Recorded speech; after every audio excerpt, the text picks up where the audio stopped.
All right, here's our second video from 11.1. We just talked about using the property of square roots in order to solve quadratic equations, ones that just have an x squared variable, where we can get rid of the square by square rooting both sides. Let's continue to use that technique and do a few more problems that might look a little bit different than the ones we just did. Example number 5 gives us a function, f of x equals the quantity x minus 3 squared, and it asks us to find all values for which f of x equals 7. So, if f of x equals 7, we're using function notation here, we want to figure out what x equals when our function is equal to 7, when f of x equals 7. So let's take our function, let's plug in 7 for f of x, and let's figure out what x equals. You notice that this one looks a little bit different than the ones we've done in the past. The ones we've done in the past have all had numbers next to the x squared, but not in parentheses. We were able to either add or subtract or divide and then get that x squared by itself. But on this one, you notice that there's a number that's inside the parentheses. Well, we can't get to that -3, that -3, until we get rid of the square. We've got to break them out of those parentheses first before we can start moving it around. So on this one, because there is no number on that right side that's outside of the parentheses besides the squared, we need to square root first to get rid of that square. I'm going to go ahead and square root both sides. Remember, the square and the square root cancel.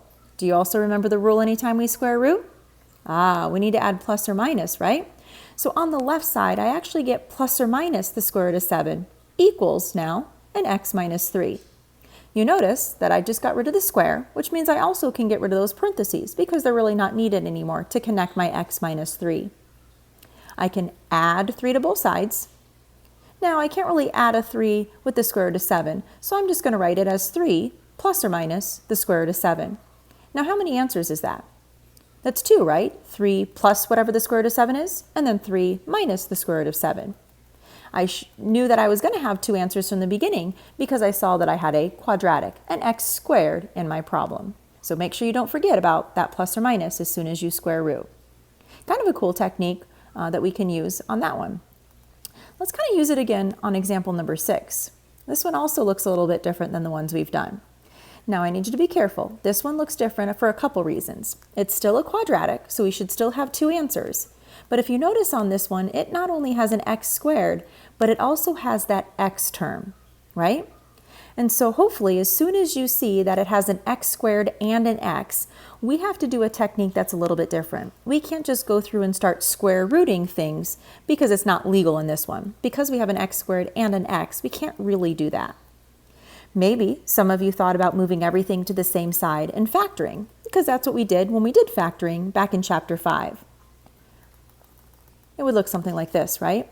If I subtracted 2 from both sides, I would end up with the quadratic x squared plus 6x plus 7 equals 0. So now let's try to factor. What numbers multiply to positive 7? When you add them, you get positive 6. If I tried 7 and 1, because those are the 2 numbers that multiply to 7, when I add them together, I actually get 8, not 6, so those aren't going to work.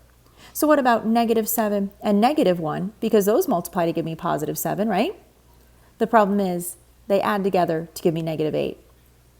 If I tried to do a positive 7 and a negative 1, that would give me 6 when I added them, but when I multiplied them, it would give me a negative 7, and I don't have that, right? And so if you look, I can't really factor this one. So if I can't factor, how am I going to solve? Well, I want you to look at what we're going to do here. Instead of factoring, maybe we can use a technique where we can take that left side, we can factor it, as long as it is a perfect square, meaning it factors into the same exact thing twice. Because look, what numbers multiply to 9 that also add to give you 6? 3 and 3, right? So I can actually take the left side. I haven't changed my problem. I've just taken it and factored that left side into a different form. That's the same as the original, just a factored version of. And if you notice that they have the same exact factors, x plus 3 times another x plus 3. If that's the case and they're the same exact factors, can't I really write it as an x plus 3 squared? I have 2 of them. And then if you look, this kind of looks like the one that we just did up here, example number 5.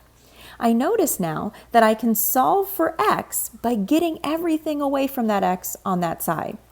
Before I can move the 3 though, I have to square root in order to get rid of that square. The square and the square root cancel, and I'm left with an x plus 3 on the left side. What are we left with on the right side? Remember, plus or minus the square root of 2. As soon as you square root, we have to add plus or minus.